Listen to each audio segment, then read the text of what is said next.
I can remember vividly, and I think fairly accurately, my first encounter with Beethoven's music. My first serious encounter with Beethoven's music. My mother was a member of what was called, I think, the World Record Club. And she had, amongst her collection, a recording of Beethoven's sonatas played by Arthur Rubinstein. And on that recording was the Appassionata, I think maybe the Moonlight and the Pathétique or something like that. I think it was a popular sonata recording. And I probably had heard them already, but on this particular day, I put on the Appassionata Sonata, and it started, and I was listening to it, and I can see myself standing in the dining room at home, and we had this funny little portable record player, and he played the Appassionata, and he got to this little bit in the first movement,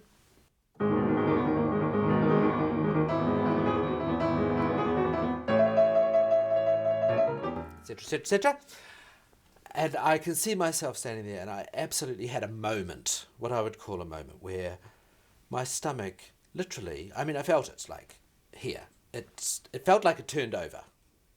I don't know how you would describe that. A solar plexus experience or something like that.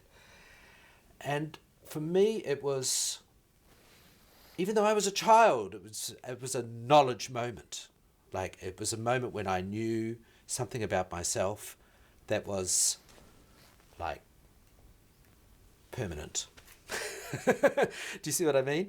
And yes, it was like, it was telling me not just that it told me that I was going to do that. I was going to do that. So that was telling me that I was a musician, but it also was telling me that I was probably a pianist as well. So it was a gigantic moment, a never to be forgotten moment.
I do think there is a very particular affinity. And I think part of that affinity for me personally is to do with a power thing. There is a power in this music that I feel is not in Mozart or Haydn. Some basic physical, emotional, psychological power. You can't imagine the early sonatas being played on those instruments that he had available to him. You know, his music was too powerful for those. He must have broken those instruments just like that when he played those early sonatas. You know, so already, right from the beginning, he was thinking beyond the instrument, beyond kind of all the things that had been laid down to that point. He was already, no thanks, that's way back there. I'm way over here. And it's that forward thrust that's so powerful. Beethoven's range is unimaginable. You have from the highest highs to the lowest lows and everything in between. And moods that actually are very subtle and quite difficult. You have a movement like the slow movement of the G major sonata.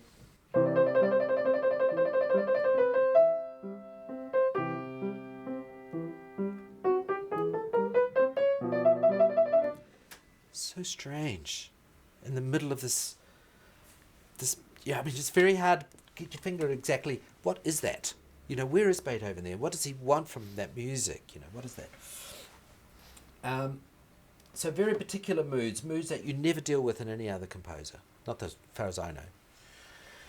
But one of the stories that influenced me hugely when I did a lot of reading for the first cycle. I read biographies, I read commentaries, I read as much as I could to get further and further into this music. And one of the things I found when I read was that when he was very young, Beethoven was great friends with the next door neighbours, or some people who lived quite close to him. I think the von Breuning family. And he would spend his time there. And I think they must have had a son the same age or something. But anyway, he spent a lot of time there, and they entertained. And when the visitors came, Beethoven would pay attention. And when the visitors left, he would sit down at the piano and he would play and say, which one was this? And he would play basically psychological portraits, improvise, and so that people knew. Do you see what I mean? He was basically very interested in human personality and in human psychology. And he was looking to make these musical parallels, finding ways to actually encapsulate those idiosyncrasies or whatever in music and make sense of them. I think he is investigating often quite subtle human states.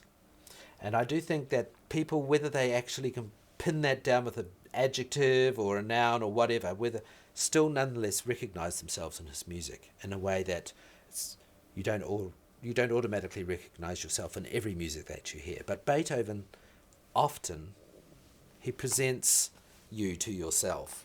And I feel like I know a lot more about myself just from playing his music than from thinking about myself.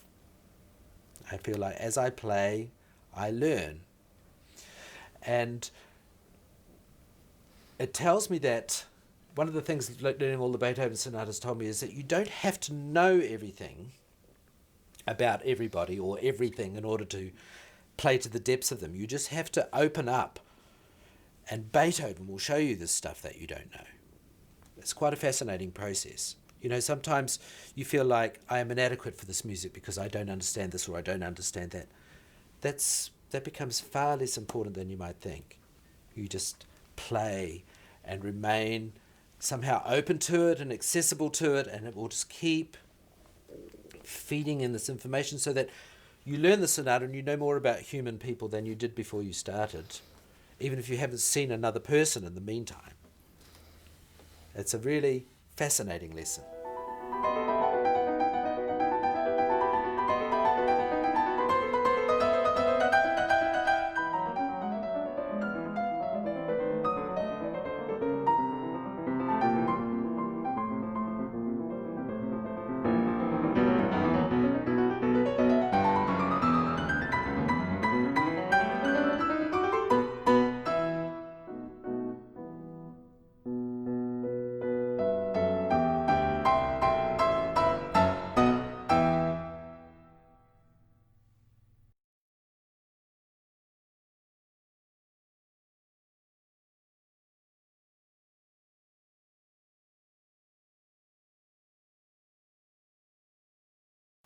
I've done a lot of playing in the last 20 years.